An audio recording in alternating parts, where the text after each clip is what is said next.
Hi all, welcome back to the final whistle for the late night whistle then. Tonight we're going to discuss Marti Cifuentes, but of course we are. We're going to discuss James Justin and Besiktas links. We're going to discuss Asmir Begovic. We're going to discuss everything regarding Leicester City Football Club. We're going to talk about Josh Windass. We're going to talk about Wilfred Ndidi. We're going to talk about the kit. We're going to talk about Jordan Ayew. Could he be the man to play striker until they actually find a striker? We're going to talk about Matt Hermanson.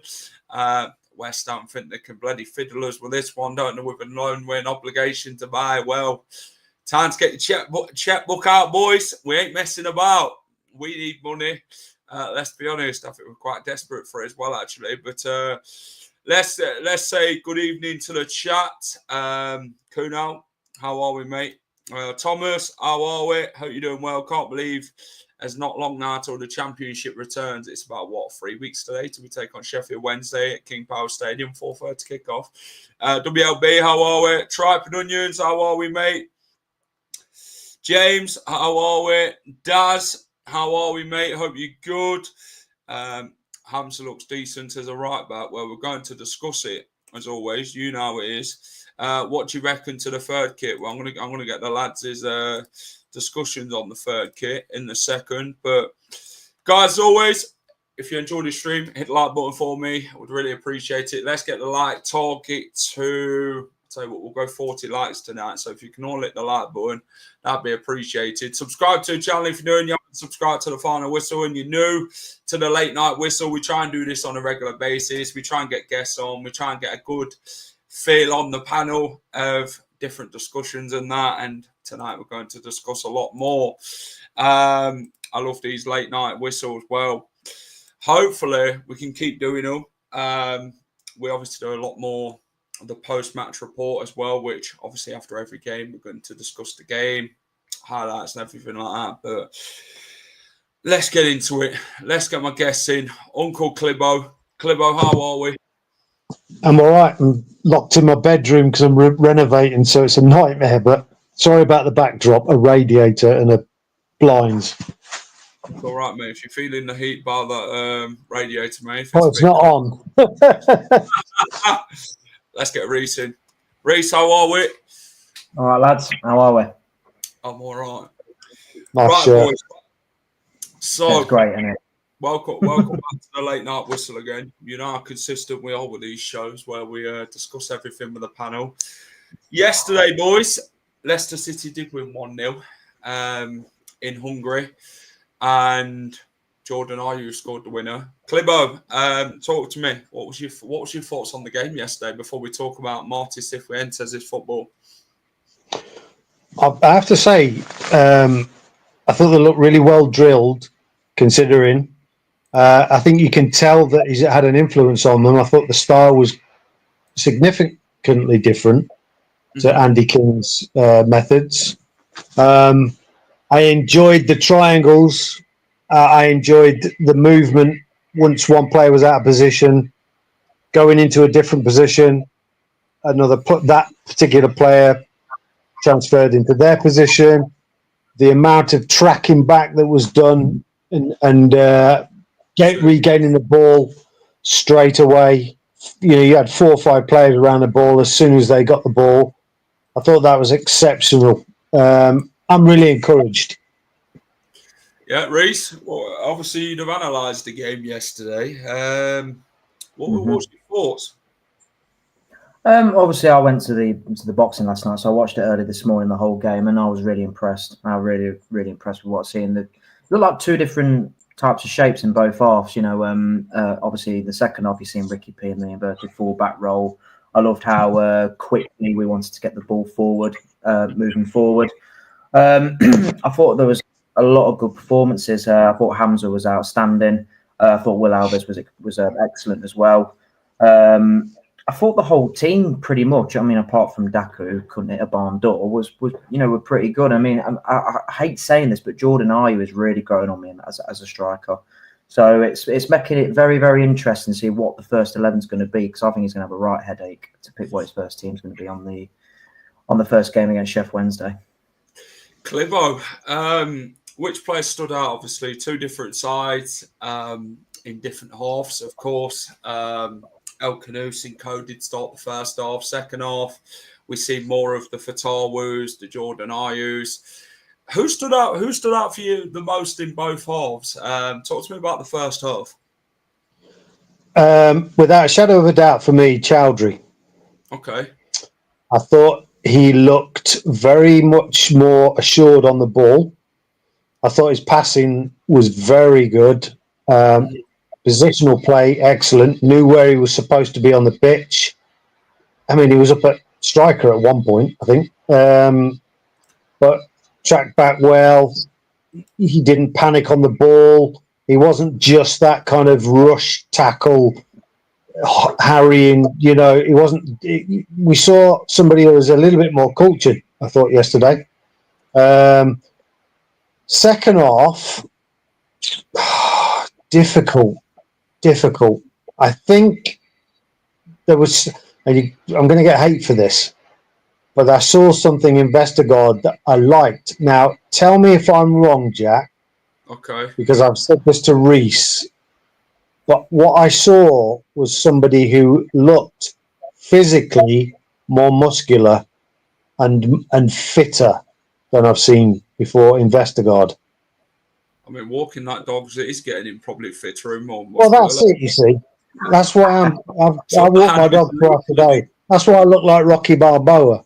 But no, I just thought he looked a little bit more menacing. I'm not saying I all of a sudden love the guy, but there was just something about him that had a little bit more authority about him, a bit more determination. I mean, he's in a tricky situation where if he doesn't pull his socks up this season and prove that he can play in the Championship, he's going to be left in the wilderness on a lot of money. But you have to consider your international options. World Cup coming up. He is first choice in the Denmark squad majority of the time. You have to start to think a little bit less about money when you're a multimillionaire. So I thought yesterday he looked like somebody that had a bit of a point to prove. Armchair said it looked like he's lost a bit of weight. I mean, but he looked stocky. He looked stockier. He looked more muscular. Do you know what? Looking at his game yesterday, he could just pick out that 40-yard pass. He did that for Mavididi a few times in that second half down that left-hand side. He could just pick it out of anything. Akoli were doing the same to Fatawa on the other side. He'd just pick out them passes. It was good to see, though, that they worked well yesterday, Akoli and Vestergaard. They looked very assured. They looked more comfortable on the ball.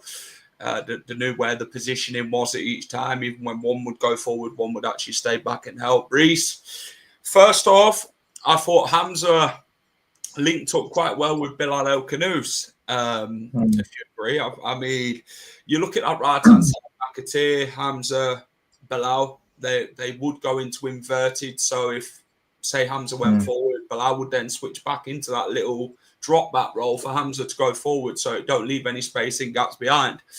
Who did you find out who was more outstanding in the first half? I mean, I spoke quite well about Harry Winchester. I thought he controlled that midfield quite well. But then you're obviously going to talk Jeremy Monga, because Monga yesterday, again, young head on older shoulders. That guy just keeps thriving and thriving. He's getting so much better. He's a struggle to get off that ball, Jeremy Monga. But who really stood out for you in that first half yesterday? Well, obviously, I thought Hamza. Obviously, I thought Hamza was outstanding. I thought. I thought the. I think the times with Enzo and the times with Chris Wilder at Sheffield United have really seasoned him really well into becoming a very cultured footballer on the ball. Especially, we always knew he had the work rate in him. You know, he would always wear his heart on his sleeve. You know, he'd always put a tackle in. He'd always give everything. But he's just missing that lack of quality in terms of passing and making the forward pass. And he looked like he got that yesterday, which is going to be a bit of a headache for Marti Cifuentes' team. I'm trying to think who else. Obviously, Mongo, outstanding again. I mean, he making a mockery of the fullback. You know, doing those those little flicks, and I was just like, oh my god, he's just taking the piss. You're 16 years old. You're taking the piss, mate. I thought I hate to say this. I thought Wout Fassel looked okay yesterday. I hate to say it. I still want him gone, but I thought he looked okay. I thought his passes through the middle were really, really good. You know, passes through the lines, and that's how Marti Cifuentes wants the centre backs to pass the ball. So it's looking like a real struggle about what the starting 11 is going to be. I can't put my finger on what the 11 is going to be, but I think out of the first half, I think Hamza was the one that stood out. The one that kept my eye on the whole game, the whole half. Second half, who stood out for you, Clibo? Leicester did change their team, didn't they? Quite well. Fatawu came on, Mavididi. Jordan Ayew replaced Patson Daka. Samare came on, Wilfred Ndidi, Vestergaard, Ricardo, Justin. Leicester made about 10 changes. Who stood out for you in the second half? Well, the ones that I kept my eye on the most were obviously Fatawu. Yeah. Because, you know, we're all holding our breath. And I have to say, boy fills me with joy when I look at him. He makes me smile. And I was just dreading him coming on and looking a pale imitation of what we know he can be. And I have to say, I give my, utter respect to him because he came on and he tried to do everything that he used to do. And to be fair, other than he looked a little bit kind of rusty on the shot, we saw 20 minutes. But in them 20 minutes, excited me. Did everything I want to see at a football game. So I'm going to say him, but I will give a kind of honourable mention to Ayew. I thought what he did, obviously it was a really good finish. And, there's an interview with him today saying we're not going and taking enough pot shots. We're not, we're trying to basically walk it into the net. But he epitomised that for me. And I think that's a spirit that Leicester, we're known for it. The hard work, the graft, the pushing, the grinding teams down. And I think he's going to be very important. In the Premier League, I don't rate the guy, but I did say, Reece had this discussion, he'll be an important, experienced player that I would keep around next season. And I think yesterday he really proved that. So I would say out of the second half, I'm going to really say Fatawu and Jordan Ayew. I tell you what, before we get on to Reece, let's start have a look back at Jordan Ayew's goal because this guy had a lot to do at this point.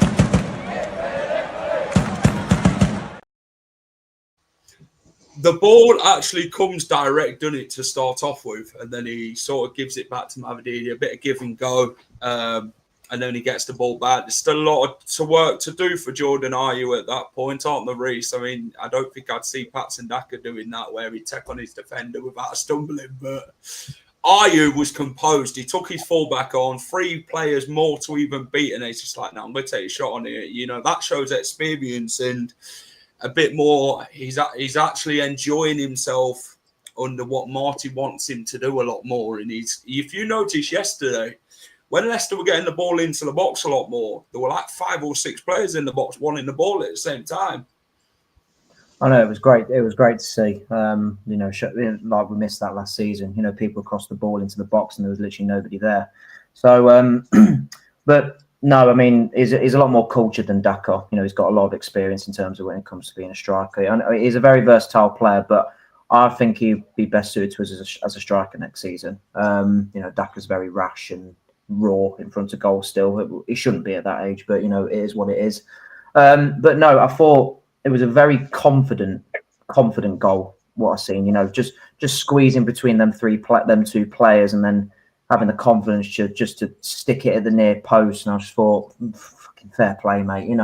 I mean, I would like to see a younger, more athletic striker up front next season, maybe on loan or something. But if it was saying no, it's going to have to be Jordan I, and we can't get one in, then I'd be okay with it, because I do think he could, if he continues to play the way he's playing, he could get 15, 20 goals next season. I agree. Let's talk about Ricardo and the back line yesterday. Clibo, Caleb Bakole, demanding, controlled the defence quite well. Stability, brought composure. You look at Ricardo, it looked like he'd never been away. He looked fit. He looked sharp. He looked like he'd really get stuck in. Ran around quite a lot yesterday. What was your thoughts on the back line in the second half? I'll be honest with you. When they first came on, I really enjoyed the first half. I thought it was quite unique to what. I say unique. It was the kind of football. It's that compromise football between the bit of long ball and the Enzo ball. It's that perfect sort of storm for me. As a bit of a, I'm obviously older than you two guys, so it was kind of bridging that gap quite nicely. When I seen the second half, I was a bit like, oh shit, back to the same shit as we watched last season. But I have to say, Ricardo does what Ricardo does, and I don't expect anything else from him. So that's all I really got to say on the guy, because I think that tells the whole story. But I did think that they looked assured from the first minute to the 90th, barring that one, Luke Thomas mistake. I thought we looked pretty assured. I agree. Reese, let's talk about Marty Ball. I've wrote a few things down. We'll discuss it with you and Clibo. Let's talk about the transition. Leicester looked very quick in transition yesterday. When there was in short, real tight spaces and that, we'd get out of them. We'd move the ball pretty quick. I thought yesterday we was much more quicker in the build-up in transition. What was your thoughts on that, about the transition style from Cifuentes? Well, I expected nothing different really from what I read about from QPR fans and what I read online about him. I expected quick transition football. Obviously, I mentioned it on a few shows before, but no, it was refreshing to see, because the past few years, we've been used to Rodgers playing slow football, Enzo playing slow football, Rude just playing slow football, and we're finally getting some quick football forward. I mean, I like, if it doesn't work out the first time, we go again. Don't let the edge drop. If an attack don't work out or a quick transition don't work, they keep at it. No, we don't change. We keep going. So yeah, I really like that. I like the inverted fullbacks with. I think the first half, the fullbacks were very, very high. I noticed JJ was in the box a couple of times, so that was very high press, which was very. I mean, I didn't expect that at all, but no, I love it. That's the football I want to see down here: quick, high-pressing football, and it fits the Leicester DNA, because we've always been used. It's like Uncle Clibo said, we're used to hard graft, hard working. You press the shit out of the opponent. You menaces. But now we've got the Marti Cifuentes ball with a bit of quality in, so it's a good mixture of a style of play for Leicester City. So no, I loved it. I loved every single minute of it. I can't wait to sit down at the KP. Clibo, talk to me about the intensity in the recovery yesterday, because that intensity, the real fitness in that squad, the way to chase everything and recover every time they'd lose the ball, the like 4 players chasing down one bloody opponent, and you're thinking, hold on a minute, we didn't see a lot of that last season, and it's been a while since we've seen that, where you can see that dedication. Every time they'd lose the ball, they'd want to win it back. That mentality that is really drilled into them. Talk to me about that, Clipper, about the recovery in that, and what your initial thoughts. What did you learn from the performance yesterday under Marti Ball? Well, I watched Steve Walsh talking about it pre-game, and he was talking about this particular point of the season. He knows how they feel, and that they will have been knackered before they even started.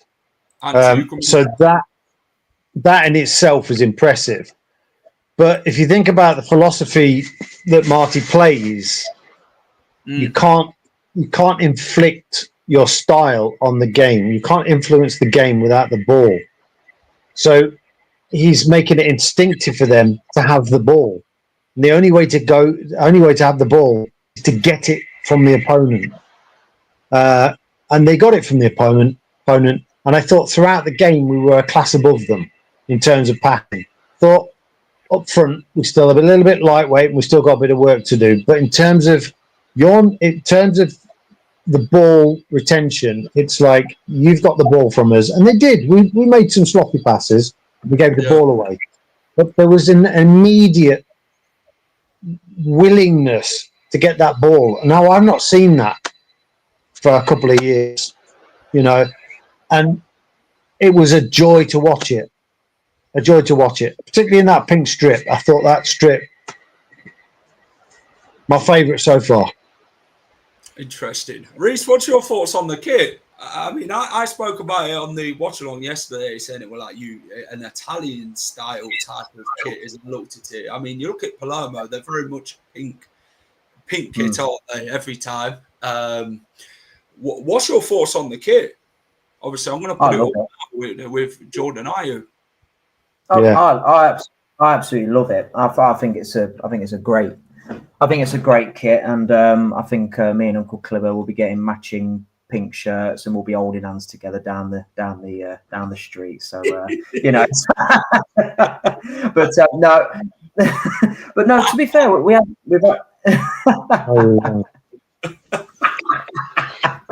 come on, you want to, Uncle Clibber. Come on. That's weird. No, but on a serious note, we've had a nice pink kit before in the 2019-20 season. Yeah. So but we need to see. I'd like to see a sponsor on it. See what it would look like with the sponsor on it as well. But the sponsor on it, Reece, is if you have a look where the black and white lines are, and you have a look at the home kit, it would they would have to reduce the size of the sponsor, because it would go over those lines. Yeah, it would. Yeah, you wouldn't be able to. Ridiculous. Not thought about that, have they? SC. But no, I do like the look of it. So I'll definitely be buying it. It's my birthday on a Thursday, so I'll be on my knees to my mum saying, "Get me the kit, please." So he'll get it off Dave off the market. That's what he'll do. Yeah. I honestly think they've not done bad with the kit. I mean, I'd probably prefer it without the black stripe. I mean, I don't think they need 2 colours on it, to be fair, the black and white. See, I've heard people say the white stripe is the odd thing. Maybe.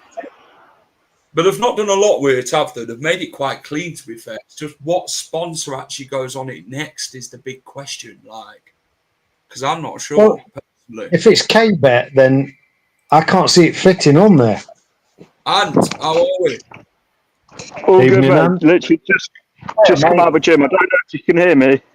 Yeah, I can hear you, yeah. Definitely, mate.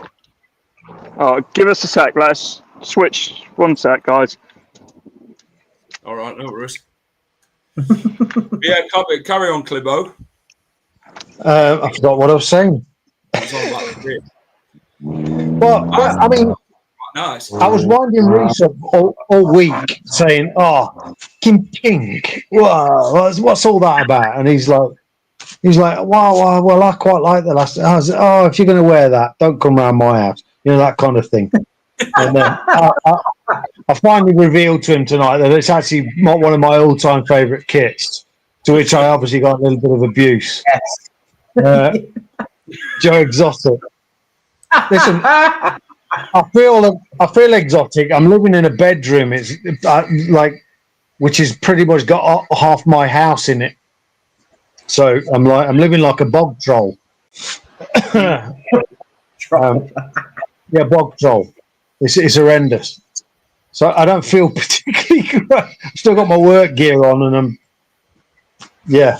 apologies for looking like this. I've not done my makeup tonight. Reese, this man Jordan Ayew, obviously he's more of a beyond the striker type of player. He's not a player who can play out wide, to be honest. He did score a few goals from out wide though last season, to be honest to him. But do you think, if you're choosing between the two now, from what you've seen yesterday of Ayew and Daka, who are you most looking to? So say we don't sign a striker by the Sheffield Wednesday game. Who are you going to? Who's your go-to? Is it Daka or is it Ayew? Because Marti Cifuentes yesterday were very impressed with Jordan Ayew and his experience on that. Yeah, I will say, though, I do think Daka, in terms of the pressing side of the game, has a lot of qualities. You know, because Trevor from GTA. Brilliant. I have no idea what it is at my age. I don't play those games. You don't want to know. I'm not 15. You don't want to know, Uncle Clifford. No, but in terms of the pressing game, I think Daka's a lot better at it than Ayew, you know, from getting the ball back. And it's just his finishing qualities. But if you're going on someone to stick the ball in the back of the net, you've got to... That's what I look like first thing in the morning, I'll tell you that. Just to let you know. But no, like I say, Daka offers the pressing side of the game, whereas Ayew offers the finishing side. So it depends what you want, really. I was saying to Uncle Clibbo, and he agreed with me, that I was very impressed with how Daka got himself into the right positions, and his positioning was good. It's just his end product was just piss poor as usual. But I think if I'm going to pick, if you had to put a gun to me head, I'll probably pick Ayew to start for the first game, because we need goals. You know, striker's all about scoring goals for me. So yeah, Ayew for me. Clibbo, I'm going to ask you the same question. If we didn't sign a striker by Sheffield Wednesday at home, are you going with Ayew or Daka? Because if you look at Daka yesterday, he did try chasing the ball down a lot. He did do a little bit of the work rate stuff, but his final product, and he falls over more times than not. It's just like, I don't know. He did the hard part yesterday and getting round the defender, and then all of a sudden he kicked it to the bloody corner flag. And I'm thinking, Daka, the goal's that way, mate. It reminded me of that Leeds United one, you know, in the Championship, where he went one-on-one and somehow he missed. Well, if you're asking me as a binary question, I'm going to say Jordan Ayew based on the pre-season. But I do think with the system in the first half, you would pick Daka. You just got to hope that he can. I mean, look, Daka has got qualities, right? I know we all hate on the guy, not on him as a person, but as his finishing. But there is something in go back and watch his show reel. The guy can finish. There's just something psychological going on there.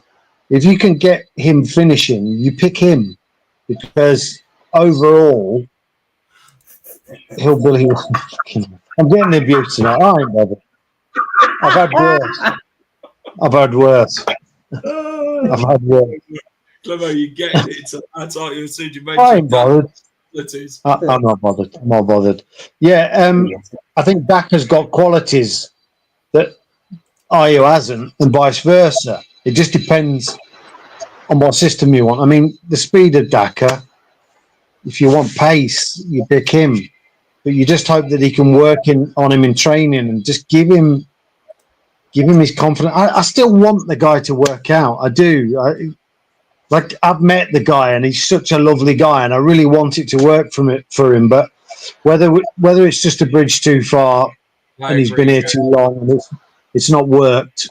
Adi Akinbaye scored 10 goals in his first season in the Premier League. Yeah. I mean, did Reece, how many did Daka score in his first season? Daka? How many did Daka get in his first season? I think he got double figures, didn't he? What year did he join again? 20? Are we talking, 21, 22? Are we talking all competitions or are we talking Premier League? Premier. I think he only got single digits in the Premier League. Yes. Let's have a look at how many goals he actually scored. So, Patson Daka scored. Right, hold on. We only paid 5 million for Adi. We paid 23 for him. Yeah. Patson Daka scored 11 goals. In the Premier League? No, in his first season in all competition, he got 11 goals. 4 of them came in the game against Spartak Moscow. Yeah, I'm talking Premier League. Adi Akinbaye scored, I'm sure he scored 10 goals in his first Premier League season. Jamie Vardy didn't get that last season. Daka got 5. Daka got there 5. You go. Daka scored 5. There you go. So, yeah. There you go. People call him Dakinbaye, if that's how the name goes. Dakinbaye. That's what they call him. I've heard it. You know, when people compare. Guys, hit the like button, subscribe to the channel if you're new. Get involved. We've got a lot more to discuss regarding Leicester City. But, Clebo, Cifuentes' team is going to become very hard to compete with, isn't it? You talk about Conor Cody. They've spoke about him today again, that Rangers deal could very much fall through because he's now in Austria with Leicester, isn't he? Cifuentes, I spoke about Conor Cody yesterday about the experience, him and Vestergaard. What's your thoughts regarding Conor Cody and that and Rangers? I've told you from the start, I don't believe this deal for a minute. Okay. And the reason being is because Rangers cannot afford half of his wages. What's he on? 70 grand? Yeah, 70 grand. They're not paying 35 grand. No. They're not paying it. And I can't believe. I'm happy to be proved wrong, but I'm telling you now, I've lived up there. I know that these guys are not paying that kind of wages. I know lots of Rangers fans as well. Dirty blue nose. I'm not trying to cause sectarian, politics on your show, but I was always Celtic, not Rangers. They're not. Rangers did all right for a few years. No, I just don't believe for a second that they're paying 35 grand for. I'm not even sure what their top earners are on, but I'm telling you, if their top earners are on 35 grand, then it's their best players. They're not paying that for Cody. Plus, they've got to pay a transfer fee.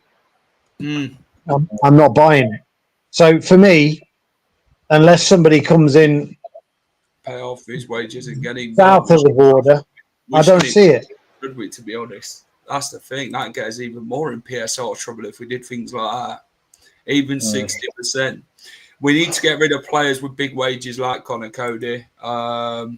It's just finding buyers for them. It's just finding buyers for these players. You've got to give him to Rangers to pay 35 grand. I said this to a friend earlier, and I said it's going to be hard to get rid of some of these. I know a lot of the fans want most of these players to go, especially the names that keep getting banded about, like your Fasses and that.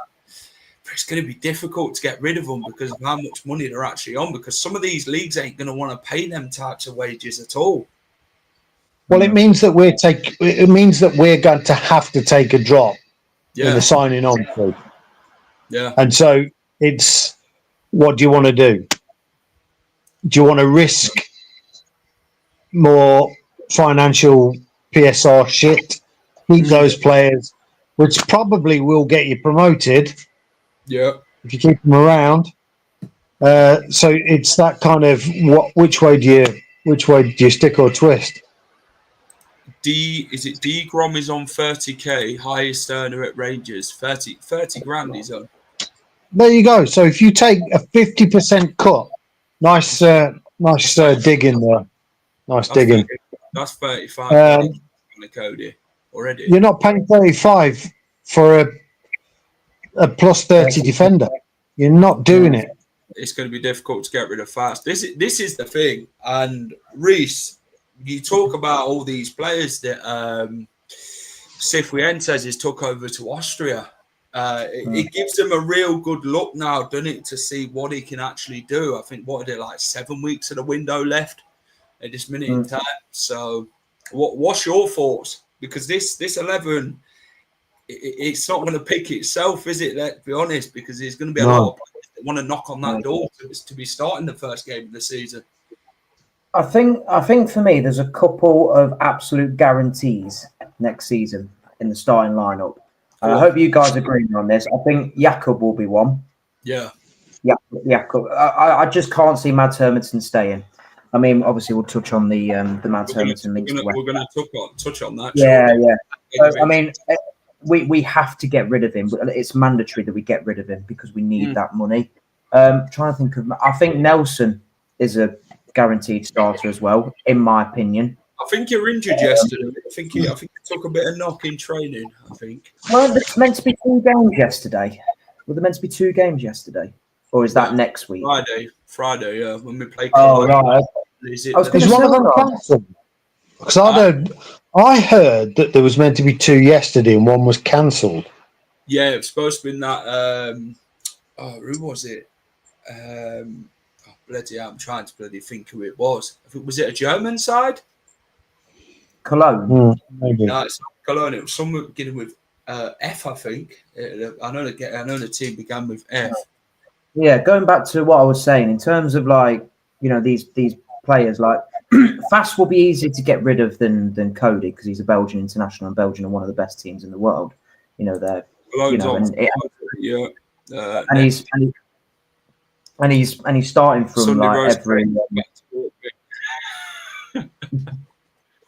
Go on, carry on. No, I was saying Fast will be easy to get rid of because he's a Belgian international, and there are clubs in Turkey that are reportedly interested in him. So I think you can get him out the door. It's people like Cody, Deckeldover-Reid, Vestergaard. They're going to be the hard ones to get rid of, and even Buba Samari will be hard to get rid of because 90k a week, and people are not going to pay it, because he's an average player, So I think people are deluding themselves. He was shit yesterday. He was absolute shit yesterday. Who was that? Lazy. Samari. Buba. I'll tell you what, that best thing he did in that game is what I put on X. If you'd watched it, I'll show you. Let me share my screen. I'll show you exactly what I'm on about. I put a video up yesterday. Where is it? Was it today or yesterday? I put it up. I think you put it up today. It might have been. I don't hate people, generally speaking. I try not to hate anything because it's negative.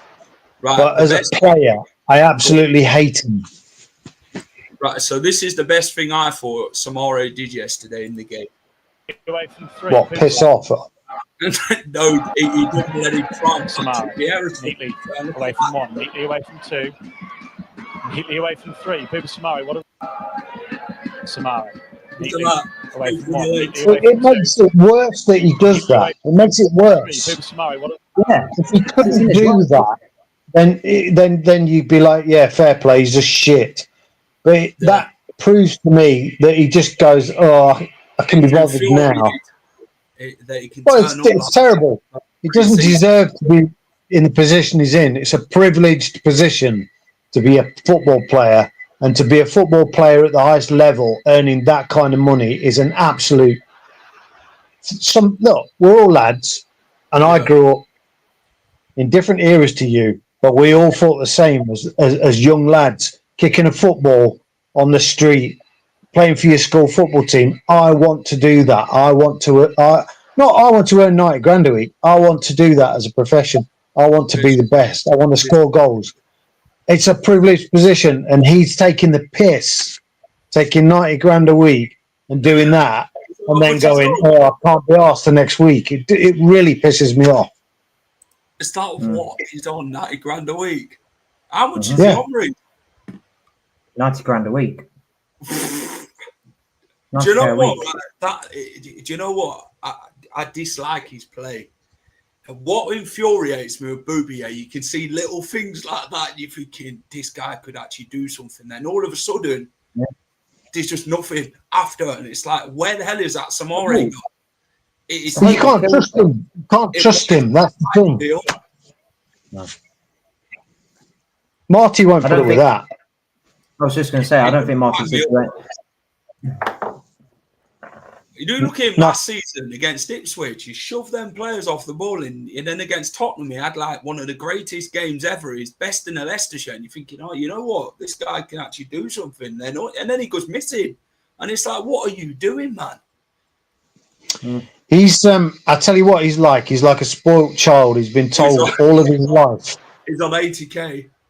Well, 80, 90, potatoes, isn't it? He's been told, he's like a spoiled kid. He's been told all his life, only child, been told by his parents that he's the bollocks all his life. And that he doesn't have to do anything to be told he's the bollocks. And that's exactly how he plays on the pitch. How we played for Leo, though, I thought, we've got a decent midfielder here. And then all of a sudden, it's just, what did we pay for him? £17 million? Which if you believe what scouts at Arsenal and places like that were saying, it was an absolute steal. The 17 million. I don't think you can improve some of the players, Terry, to be fair, mate. A lot of managers have had it. They've had 2 relegations on the CV. Daka, Vestergaard. Who else has had the relegations on the CV in that team? Quite a few of them have, haven't they? JJ. Yeah. Daka. At least JJ's loyal. You're right, James. Do you know what? It's late night. It's late night. I'm going to say I fucking hate the bloke. It's after the watershed. Right, Clibo. I tell you what, we're going to talk about goalkeepers. Begovic. Talk to me about him. What do you reckon? Yeah. I mean, I don't get the hate personally. And I have seen quite a lot.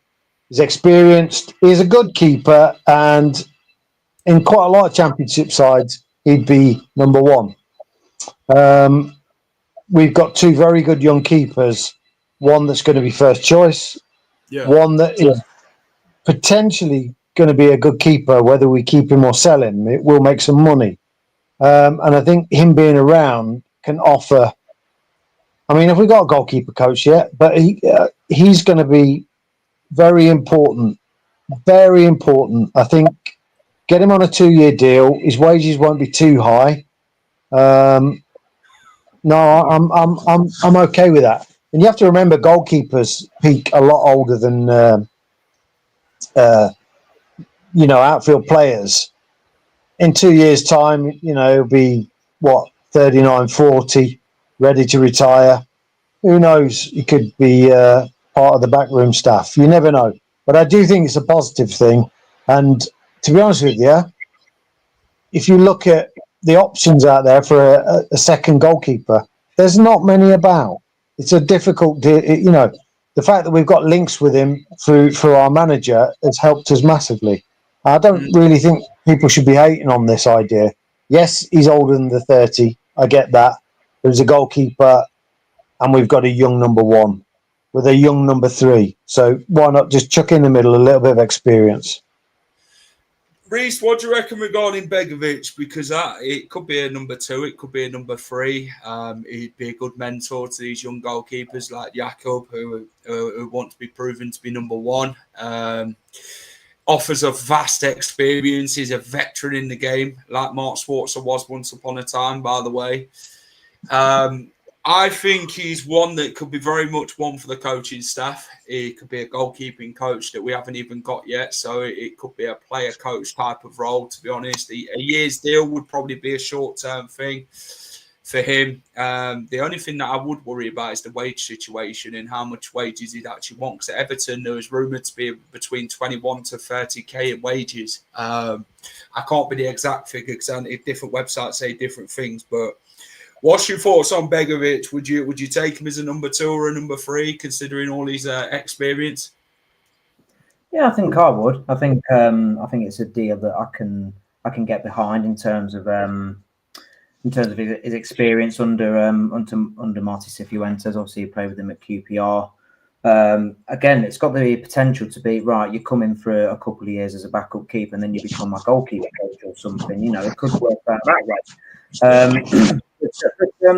We'll have to wait and see. But it's a deal that I definitely can get behind, because I think it also indicates to me that Mads is going, because that'll mean we'll have 4 goalkeepers on the books. So a goalkeeper will definitely be leaving if he's going to come in through the door.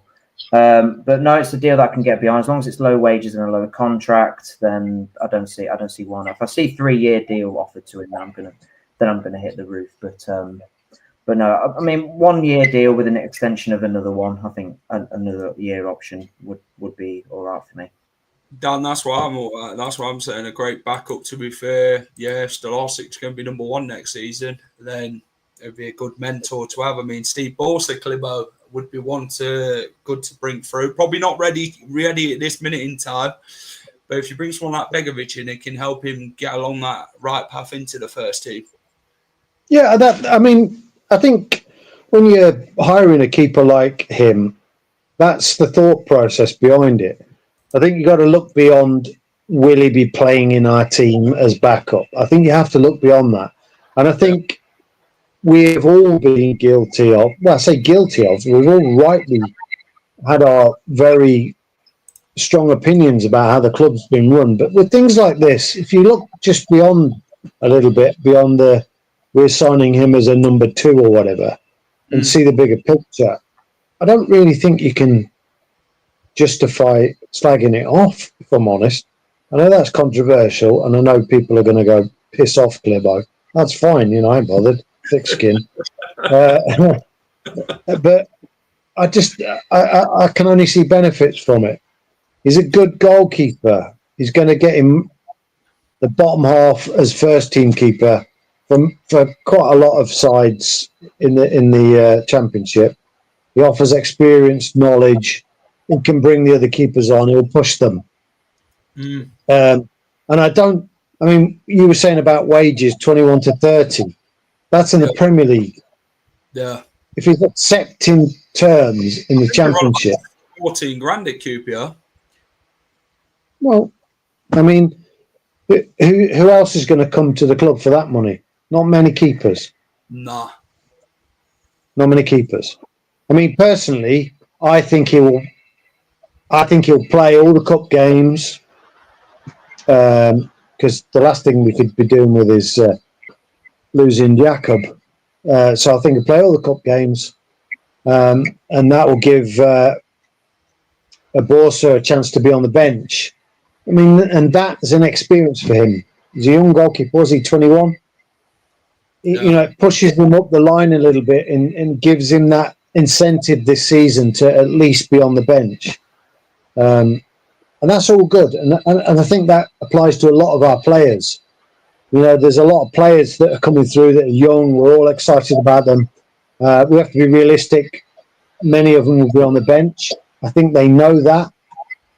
But the chance for them to play, even at 16, 17, and 18, is very realistic. But that means, in the same way we're talking about him as a goalkeeper, it means keeping a core experience few that want to be there in that Championship side that we had from last season. Michael, Mads has definitely gone, not featured any of the pre-season games so far. As he travelled to Austria, Mads has travelled, he has trained. He was in the pictures the other day. If you actually go and check him out in the training on Austria, Mads is on there. He is in rehabilitation, isn't he? Getting back to fitness and that's why he hasn't even featured as of yet, 'cause he's not ready. Will he leave is another thing, which we're going to touch on in a minute with West Ham. But then if Mads stays, he's the better keeper in my opinion. I know Reese is going to disagree. I disagree as well. Well, I mean, like I said, we all have a different opinion on. Have you changed your opinion, or are you sticking with your guns at this one? No, I'm sticking with my guns. Phil. I think he's a better shot stopper. I think he commands his area much better than Mads does. Mads stays on his line too much for me. I think his distribution. The only thing I can give Mads credit for is his distribution. You know, his passing out from the top. I mean, that is pretty good. But I think in terms of an overall goalkeeper, I think Jakob's got more credentials to his game. So, but you know, it's all about opinions. You know, like, and I said this from when we signed Mads and we had Jakob as a backup. I said I prefer Jakob to Mads. You know, he had good games in that season against Bournemouth. You know, he played well against Huddersfield. You know, so, and I've seen a player in there. So, but like I said, it's all about opinions. Fair enough. Clibbo, West Ham are believed to be pursuing a loan deal with an obligation to buy for Mads Hermansen. Apparently, Leicester value him at around £20 million. Leicester understood to prefer a permanent transfer up front. Leicester City want the money, Clibbo, and rightfully so. They've got to get the checkbook out, haven't they, the Hammers, for this one, if Leicester or even consider selling him for the price that they actually want for him, Clibbo, to be honest. It's a non-story, mate. It's a non-story. It's a joke. That's not going to happen. We all know that's not going to happen, given Leicester's... I mean, the only way I can see that is a serious thing from West Ham is the fact that Mads really, since the injuries, just been average. He's been an average goalkeeper. And so they want to try before they buy. Well, listen, it just doesn't happen in life. Particularly with a team like Leicester that need money. You can't even try that with us because you know that our answer is going to be do one. I mean, it's just a stupid story. I don't believe a word of it. Leicester need to sell players, don't they? That's the thing. We need enough money this summer. It's no good. It's like the El Canoes one, Clibbo. They're saying, oh, well, maybe that could be an obligation to buy. That's just ridiculous. He's one of Leicester's best players, for God's sake. It's no good even considering that type of deal because it's going to get you nowhere. Well, wasn't it? Who was it? I think it was one of your guests that said that the £22 million clause was pretty much like a lie or a load of crap. It was one of your journo mates. Which one was it? Who said it? I'm not sure. It would have been one of them. Yeah. And I believe that. What I mean, why on earth would you buy a talent like that? But I think you just wouldn't do it. You would have to be like taking a massive amount of drugs to make that deal. I'm not accusing any of Leicester hierarchy of taking drugs before you sue me. But you would have to make that kind of deal. So I don't believe that either. I think it's a load of crap. Yes, Rob Dorset, you're right. Dorset said it, yeah. 25 million. I'll find time now. I just couldn't remember his name. I knew who it was. I just couldn't remember his name. Nice one. He said 25 million plus. Leicester would he? I'm telling you. Listen, we need to his ceiling is exceptionally high. We all know that. Yeah. He wasn't the best last season. He was very, very good and showed his potential. Now, potential is worth a lot of money in football. His age is young, and his ceiling is very, very high. Now, I'm telling you now, I wouldn't accept 30 million for him. I'd want south of 30 million or north 30 million. I would want more money than 30 million. 30 million, yeah. Yeah, I would want more than 30 million. And I actually think if we're ever going to keep him this season for one season, Marti, I mean, look what he did yesterday. I thought he was exceptional. Positionally, it was amazing. He utilised all of his assets yesterday. He didn't score. That's the only thing. But he was able to jump from position to position to form those triangles. Somebody moved out the triangle, he was in there. If somebody jumped in his position, he jumped in there. It was just phenomenal to watch. Excited. Yeah, probably. Yeah. Reece, Takvim reports in Turkey. James Justin, they're saying 13 million euros potentially a deal. Would you take that type of money for JJ? How much is 13 million euros in pounds? How much is that about? About 10 and a half. It's I mean, a we profit. brought him for about £7 million, by the way. That's what I mean. It's a profit. It's a profit. It's a year left on his contract as well. I'm trying to think of the way Uncle Clibbo would say this. If they've got a year left and we get, a profit deal on them, that's his value, 13 million euros. Yeah, so about 10.5 million. Then I mean, like I said, that's a £3 million profit if we paid 7 million. They want to write missing out on Walker Peters to West Ham. Yeah, I did see that. I thought that was a bit strange, but I don't know. I mean, I think he'll be very key for us this season, but if he's not going to sign a contract, and we have to think about the bigger picture here, do we just take the £3 million profit? I don't know. It's. I think you've got to. I think with a year left, you cannot risk because we know that the club. I mean, the club should have in place now, for me, 2 scenarios given to each player. If we're promoted, this. If we're not, this. And every player should know that scenario by now. Now, if that's not the case, and nobody knows whether it's arsehole or breakfast time, then you sell the guy. You sell him. You make it a profit. Who's going to pay 13? Who's going to pay 10 million for him with a year left? That's the thing with these. When you nobody. You look at Italy, they try and lowball you, don't they, on these things? When they say, "Oh, we'll give you 13 million for Christensen last time," and then they wanted to give us like 5 million. I'm like, hold on a minute, where's the rest of it? Well, Turkish clubs are not going to pay 13 million euros for a guy that's got 1 year left on his deal, that's in a championship side. It just makes no sense. I mean, some of the journalism I've seen recently, I mean, you're more accurate. So it just beggars belief. I laugh at some of it. And I have to be honest with you, 13 million for JJ. I love the guy, and I think he'd be a massive cog in our wheels this year. 13 million is laughable. He's not. Nobody's going to pay that. It's a stupid article. I'm sorry, but that's my opinion. Yeah, they like to make up a lot, don't they, Reece, these bloody agents and that. They like to really push on different things. When will we learn, Reece, about lost too many players on a free? We've have to consider any big players with a year left on the contract. There's about 8 of them, aren't there? I think Harry Winks is one, Jordan Ayew's one, Ricardo's one, James Justin, Bobby D. Cordova-Reid.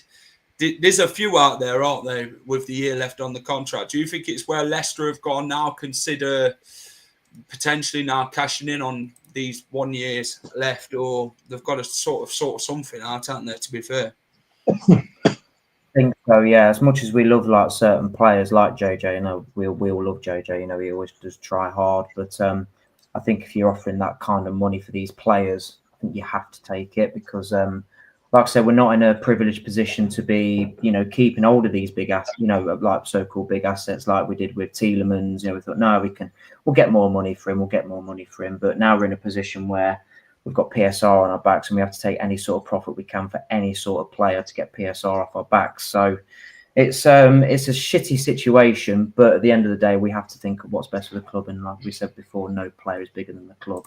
So, and it's all about the club's future at this point in time. Clibbo, this man was linked with Leicester. No. I'm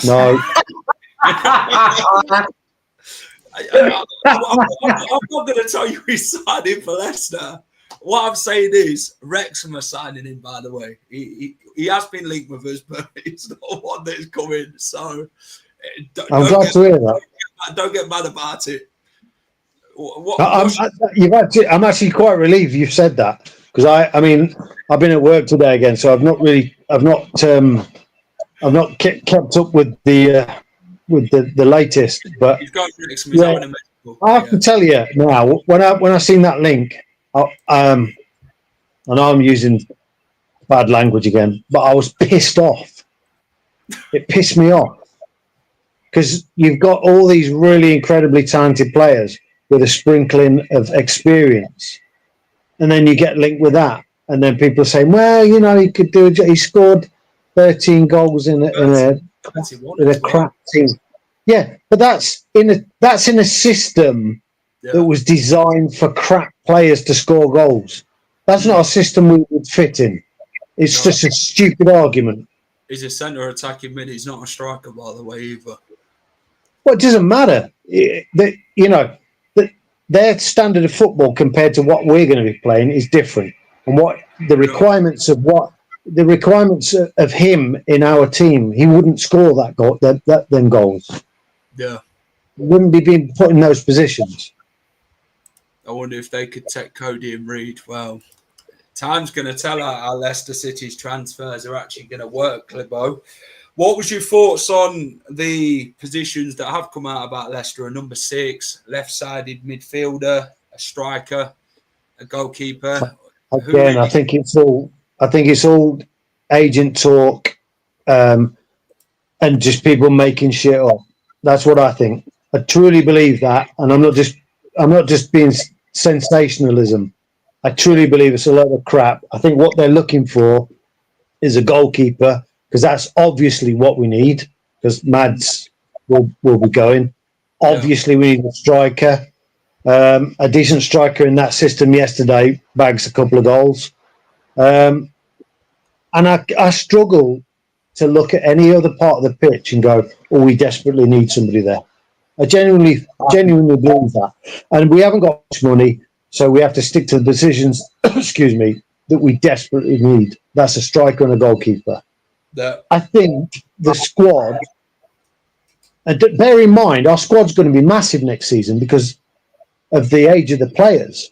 25-man squad, you can use players. Under 21s don't count. So we've got a big pool to choose from. So I don't believe half of it.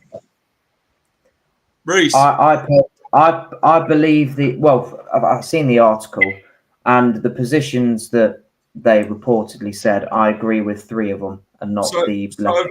So Boober and Ndidi go. So say that's the situation that they both go. Is a number 6 a must? Yes, I think so. Can't trust Oliver Skip, by the way. I think so, because Oliver Skip's no good as a number 6 in my opinion. I think Oliver Skip's more effective higher up the pitch because he's more energetic and he will press the front, whereas Winks won't do that. Winks is a deep ball playing midfielder. You know, he'll sit in between the back four and the attacking midfielders and, you know, pass and spray balls. We haven't got any more. You know, he's the only real one we've got. Indeed, he can't do that, and he'll probably be going. Potentially, Boob will go as well. So that'll only leave Winks. I mean, you've got Braybook, but I don't think Braybook's good enough. He'll probably go out on loan. I know he played with the under-23s yesterday against Lincoln at the training ground. Yeah, but I think that is a position where it's at the bottom of our list. Yeah. I think striker, goalkeeper, and then a number 6 for me. That should be the priority. But that was my point, Reece. My point being is we're low on funds. We need to get, you know, even if we sell a load of players, the big Charlies, and make 50, 60 million, we can't just say, oh, now we're all right.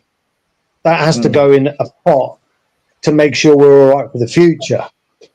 So the priority for me are the 2 positions, top end, bottom end of the pitch. Yeah. Maybe if we've got a little bit left over, I'm agreeing with what you're saying, but I don't think that it's a priority. I think Winks and Skip actually played okay together. I agree. I just don't think I just don't think Skip can play that position. What Marti Cifuentes will want him to do in the He couldn't do it yesterday. No, that's what I mean. You need someone good on the ball. Winks is far better on the ball than Winks. That's what our deep line playmaker is. You pick up the ball from and you put balls through the lines to the attacking players. Skip can't do that. Skip's more effective further up the pitch. That's what a striker on loan. That Wickham striker. That's what I agree. I agree with that completely.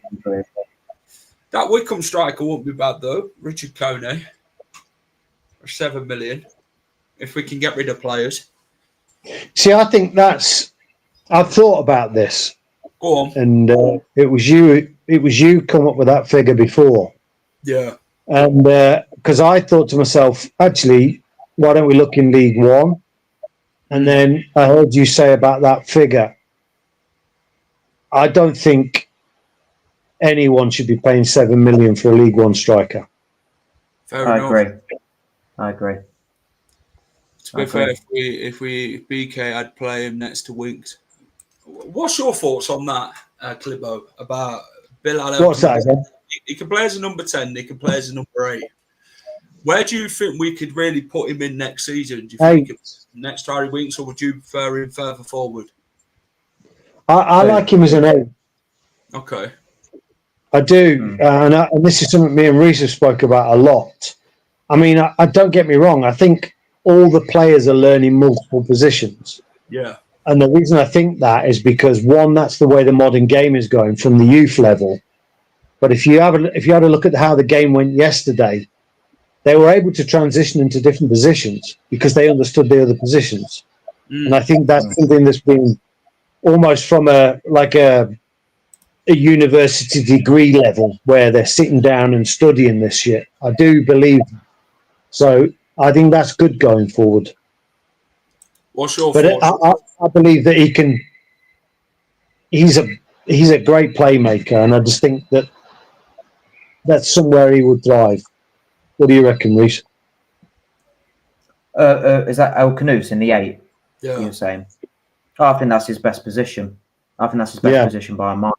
I don't think he'll put up the numbers in the number 10 like Will Alves and Monga. I think they've got more of an eye for a goal than Bilal has. Bilal's more better picking up the ball from deep and running at 3 or 4 players, getting the pre-assists to the goal, basically. I completely agree on Clibber. I think that's his best position by a country mile, number 8. But I would have Louis Page next to him in the number 8 role, because then you have right yesterday. 2 8s, I think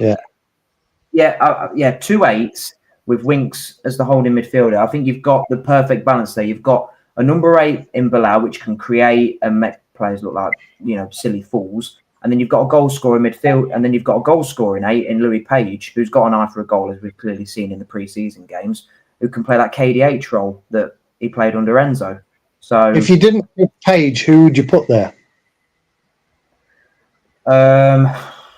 That's difficult. That is really, really difficult. I mean, Hamza can play there, but then Hamza can also play right back. Hamza's not got the end product, because we have to start thinking. Look, Jamie Vardy's gone. We need to spread the goals about. The midfielders need to be picking up goals. The wingers need to be picking up more goals.